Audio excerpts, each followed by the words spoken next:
You are now listening to The Perfect Prana with Kyah IG. What's poppin'? What's good? Hello, my friends. Welcome to the second season of The Perfect Prana Show on 88.1 FM WCRX, also available on Apple and Spotify. I'm Kyah IG, your host and a yoga instructor on the Chicago scene. I am so happy, so blessed to be here with you guys today. If you like yoga, this is the perfect place to be. And if you do not like yoga, this is still the perfect place to be. We have a lot for you all today. The usual yoga news, where I talk about controversies in yoga and what's going on in the yoga world right now. Yoga Heals, where I bring on another yoga instructor, speak with them about their practice, about their life, this, that, and also the weekly wellness challenge. But before we get into all of that, let's center ourselves. Let's find our center. Let's take this moment to focus on ourselves, to focus on our breath, to go inward, if you know what I mean. So no matter where you're at, if you are in your car, you're driving, if you're sitting on the couch, if you are sitting on the floor, if you're outside going on a walk, I don't know what you're doing. It's been pretty cold lately, so life has been indoors for me since I've been back in Chicago. Let's just say that. But no matter where you're at, I'd like you to take this moment to bring attention to your body, bring attention to your toes, to your ankles, your shins, your knees, your tummy, your chest, your neck, your shoulders, your head, your face. Take note of what these things feel like. What do the clothes feel like on your skin if you're wearing clothes? What do your feet feel like in your shoes? What do your feet feel like on the ground? What do your shoulders feel like? What does your chest feel like when you take a deep breath in? What does your belly feel like when you take that breath in? And go ahead and lengthen your spine. It doesn't matter if you're sitting down or if you're laying down or if you're walking, just lengthen your spine. Create a nice line of energy from your tailbone to your crown. Roll your shoulders up and back. Open up your heart. Relax your eyebrows. Relax your jaw. And then take a deep inhale through your nose, right into your belly. And hold at the top. Exhale through your nose. Deflate your belly. Pull your belly button in all the way.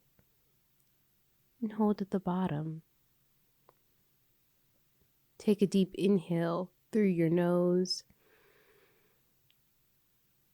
And then exhale, let out a nice sigh, like releasing all the tension. Take a deep inhale through your nose, filling up your belly, letting the breath travel to each part of your body and nourish it. And exhale, let out that sigh, like pulling in your belly all the way. And then let your breath come back to a steady rhythm, to its own beat. I am centered. Let's get right into the show. Yoga news. Underpaid and overstretched. Essex yoga instructors ballot to strike over pay. So basically, somewhere in the UK, all these yoga teachers want more money. that's just the gist of it. And all these yoga teachers everywhere want more money. Man, oh man.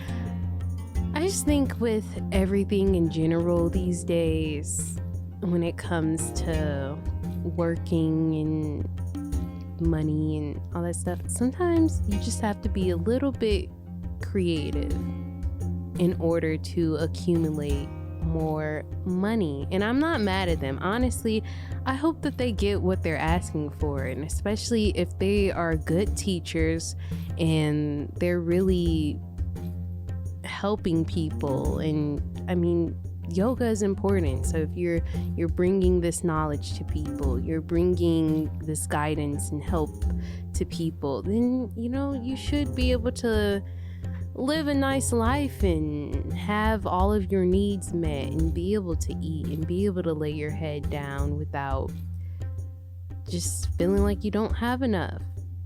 Be able to do things that you enjoy. So yeah, I hate for people to feel like there's not enough, but it's generally speaking, all these strikes going on lately. And I mean, this is on Columbia College radio station. All these strikes going on lately.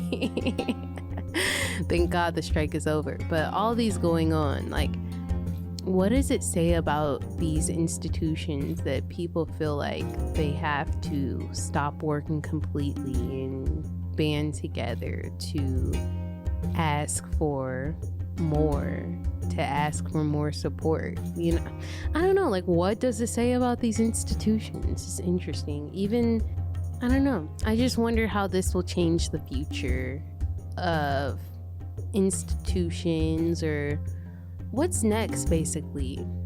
When people strike one institution or one entity, sometimes that entity doesn't change, or sometimes there is no winning, so then they start their own, and then soon people will be striking that new entity and upset with the new entity, and then the people will leave and start their own. I don't know, it's like one vicious cycle. But me, I'm at the place where I feel like I'm basically having to create my own future, create my own jobs with what I'm studying and with yoga, because just getting a job at the gym or whatever, it just does not feel like that can be my main squeeze, and I would have enough and be able to sustain doing that. If I really want to make this my living, where I'm just doing this for a living for my life, and all my needs need to be met, it just seems like I have to get really creative about ways that I can bring and spread this knowledge and this practice everywhere, to where it takes care of me. Definitely have to get more creative than just operating within these institutions at times. You're listening to The Perfect Prana Show on 88.1 FM WCRX, also available on Apple and Spotify. Yoga Heals. This week's guest, Brooks Hall, is a yoga instructor. Brooks has been teaching yoga since 2003, the year after I was born, and is a certified yoga teacher through the Yoga Alliance. Brooks brings a gentle and caring vibe to each class, challenging and supporting participants on their journey to increased well-being. Classes are structured to help participants attain their goals and intentions. Brooks' Instagram is @YogaWithBrooks. If you want to give them a follow, but Brooks was my introduction into Yoga View, and I really appreciate her classes. Very restorative, highly recommend it. And Yeah, let's just get into the conversation. So, hey, how's your day going? Hey, Brooks. Thank you for coming on to the Perfect Prana show. Oh, it's my pleasure. Thank you. Doing good today. I'm glad to be in the club now, in the yoga teacher club, and I'm so glad about it that I started a show and started talking to all my yoga teacher colleagues more and asking about their practice, which is a nice transition for me to ask you about when you started practicing and why you started practicing yoga. Okay. When I was I was either 7 or 8 years old, and my grandmother was really into yoga. And so she taught yoga as a way to kind of cool the grandkids down. And so we did some stretching in the evening, like when people were visiting my grandmother's house. And so it was kind of like play, but also learning things about like when you put your legs up the wall, how that's really relaxing. And, so I learned from my grandmother a little bit and continued to play from there, because I remember playing with one of my friends a little bit later in childhood, and just she showed me what she knew about yoga. And so, like, play. And then whenever I had an opportunity to do it, I would and I did take a course in college. Maybe I took two, but one of the second one I took this book from, and it's an old book because it was a while ago. I was in college a while ago, but it was like Richard Hittleman's like exercise plan. At the time, it was like kind of a popular book with this beautiful model doing all the different poses. So for a while after that, even when I transferred to go to the School of the Art Institute in Chicago, I had that book with me. Like the teacher of that class, she said, "This is a book you could practice with your entire life." So I sort of thought that, well, I will practice with this book for my entire life. So it had you go through these different sequences, and then you would like flow. You did them as individual poses, and then you would flow them together for a long time. That's how I started anyway. So, why do you still practice yoga today? Well, after art school, I, did various jobs in like art type of things, like at a gallery. I created sets for theater, and I found my way towards like graphic design because I had taken a Photoshop class in college. That's just how I got there at that time, because it was like the mid 90s at that time. And so I found my way to some production jobs, like seriously, like putting together the layouts of magazines or catalogs and things like that. And I was in a very stressful environment. And so I actually found a yoga studio that was not too like kind of like in my pathway. It's not there anymore. Kriya Yoga is where it was. But there was where I met some very charismatic teachers, including Quinn and Tom, who created Yoga View some years later. But I knew them when they were teaching like at other places, including this Kriya Yoga. And I just got turned on by yoga. Like I started to do this thing where I was like working, but I was like thinking about yoga. And like then when I was at yoga, it was pretty early on that I started to create in my mind myself as a yoga teacher, and like what I would want to pass along and what I wouldn't want to do from like the different classes I was taking at the time. So that's when I really kind of caught fire about yoga. Was at that time. It was like this stressful job situation. And I remember walking to the Sun Times building. That's where it was at that time, that job. And I would put my hands together. I was like, please, God, help me make it through this day. And I made it through the day. And it was really around that time that I found this yoga place. And I really felt that this yoga was an answer to those prayers where I just was feeling so low going to the job. So yoga started to help me feel much better in my body. I started to feel much happier. I started to be aware of myself as more than just like a worker or a functioning person, whether it was a girlfriend or a friend or it's weird. Like it's somehow I really started to discover my heart. Did you ever give up like your work as a graphic designer? Like at what point did you decide, okay, we're done with that? Well, I sure did. Well, what happened at the time, I interpreted it as fairly magical. So it started around 2002, around this thing that like I say, I interpreted it as kind of a miraculous thing.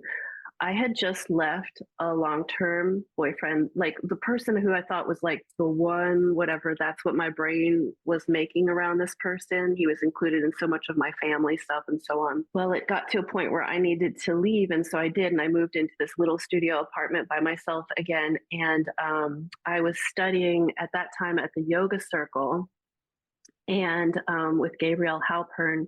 I needed work, right? I was like doing all this freelancing work, and this person reached out to me from a previous job, and it just so happened that that particular production shop was like right across the street from the yoga circle, and I like knew it was like right across Orleans. So, and I knew because I had worked there before on a temporary basis that they didn't allow flexible schedules. But I also knew that they already knew my work and my ethic. And so I was able to convince the boss there that on Tuesdays from 10 to 2, I would go over and train at the yoga circle, and I would assist teaching as well. And then so I was able to do that while I was doing this more intensive training. Like I really learned yoga to teach yoga kind of in an apprenticeship. So it was kind of like old school. That's really how I got my foundation, and I got my first work based on this apprenticeship I had at the yoga circle. So I basically continued to take freelance jobs, putting together, like, I was in charge of all the different parts of a catalog, working with account people and designers and photography. And I was just basically like the person who just made sure everything was in the right place. So that was that job. But then it just kind of, like I say, it was all kind of magical because it's like I got this call about the job, and it was right across the street from my yoga training. Perfect. And I was able to convince them of something that would have been impossible, but it wasn't. I was able to do it. And then, so I just kept doing that. And right away too, when that situation happened, I started to teach at this dance center 2 nights a week, yoga. And then it just started to build, so then I was teaching before work at East Bank Club and after work at the dance center. And then I started to get more private clients.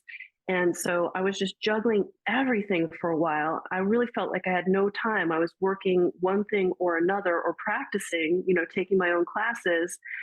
Like that training started, like I said, 2002. But I was working in this cubicle doing that work of just the catalog, the production manager job. And I just remember just like sitting there. I felt my sitting bones in the chair, the kind of like yoga techniques of being there, my feet on the floor and all that. And I was like, 2005, yoga comes alive. That was like my thing. I told myself, I told my friends, I told my coworkers, I'm like, 2005, yoga comes alive. And that was the year that I transitioned to full-time yoga, and I let go of the design stuff. But it was kind of weird because it's just sort of like one job ended, and it was weird how it worked out, because it wasn't like I was like, no, I quit, I'm moving to yoga. It was just sort of like that chapter kind of closed up, and and I just kept getting more and more work, I think based on my enthusiasm, whatever people were feeling in my classes, and I was getting private clients and stuff like that. So it happened rather organically. So it all felt very magical at the time. Like, how did you get comfortable enough to be like, I'm done with this job? I want to raise my hand and say I was not. I was not. I was not. I did not. You know what? When I was offered my first yoga job, I was like, oh my God, who the hell do I think I am? Can I do this? And so I asked my teacher at the time, it was Gabrielle Halpern at the yoga circle. I said, can I do this? Is this okay? Is this okay for me to take this class on? It was like a big deal. I was like, I didn't know if I could do it. But he sort of did this thing where he blessed me as a teacher. I don't know, like maybe he thought I needed a ritual or something like that. And just said it for sure, and so it gave me confidence to know that I had a teacher who believed in me. Well, that was such a beautiful story. No, I absolutely feel turned on by our conversation. Like I really enjoyed it. So I definitely feel very uplifted by talking with you. Thank you. So before we go, I ask all of my guests if you are able to lead us in a quick pranayama session, just a quick breath. All right. Yes, I'll be happy to. I'm going to call this a breath of self-acceptance. And it's also a little more than that because self-acceptance can sound emotionally neutral, but I really mean like self-welcoming. It's like every person, like you can feel it, and I want you to feel it right now, like where your hips are if you're seated, where your feet are, or the parts of you that are touching like a floor or a piece of furniture or whatever it is, to feel that and just to know that that's a sense of belonging, that's a sense of having space.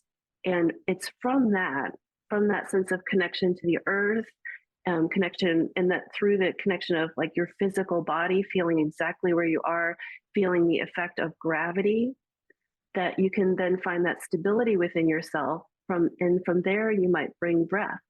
And even if you felt more during this time that movement is more your jam, like I mentioned that before, not everybody finds that connection with self, with stillness. Just you can see what feels right for you today.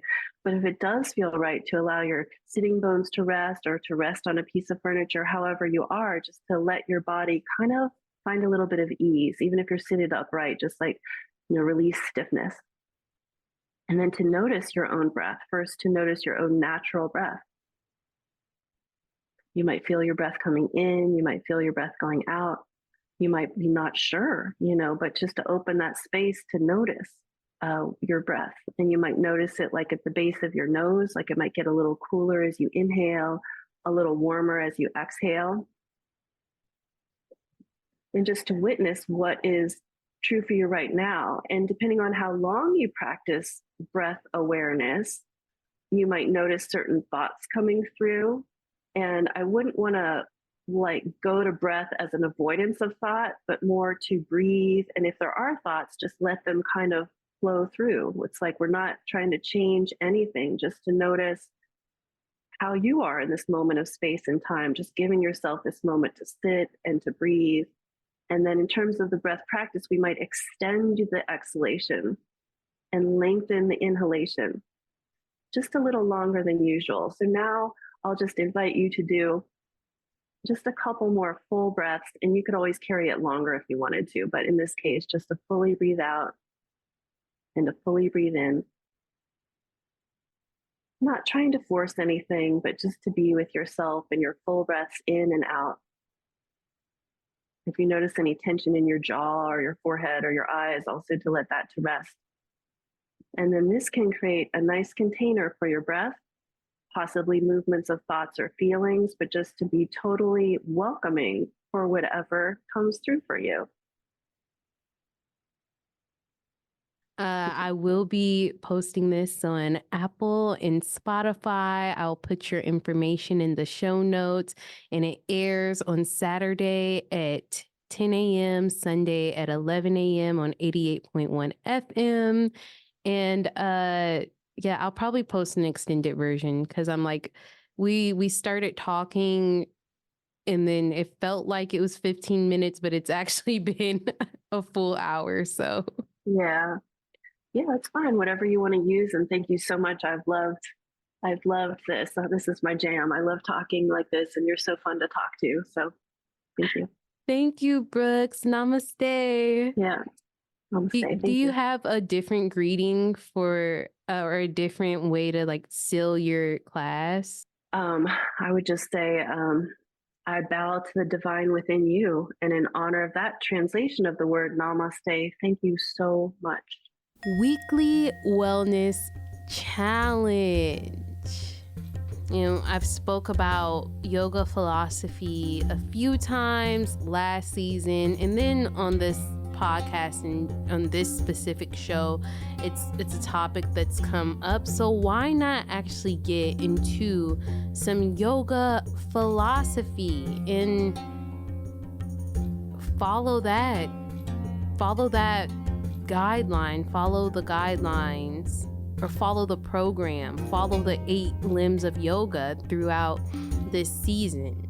Since I would like to go in order. So the first limb of yoga is yama. And this is part of like the morality in yoga. This is how we show up in the world. how we show up to other people, how we treat other people. And the first yama being Ahimsa, non-harming, not harming anything, anybody, nature, the world, right? So yeah. And I was trying to think of, like, how could I make this a weekly wellness challenge? Like, not harming things, like, okay. So then I started to think, okay, what's the opposite of harming? So if harming something is to like damage it, to ruin it, then I guess the opposite of harming something would be to improve it or to help it, to heal it, to recover it. And I don't know, we could apply that to ourselves. Like, I know this is about how we show up in the world, but it's a cliche and it's common saying that, like, I wouldn't give to or I wouldn't do to others what I wouldn't give to myself or do unto myself, right? So I would say this week's weekly challenge is, let's just do one action this week that improves us or nourishes us or heals us. And it could be whatever you want. There is complete freedom.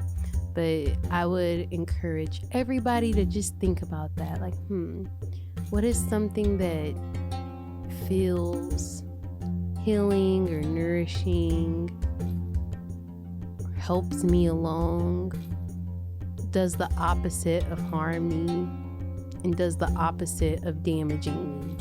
Whatever, it could be whatever you want. There is complete freedom.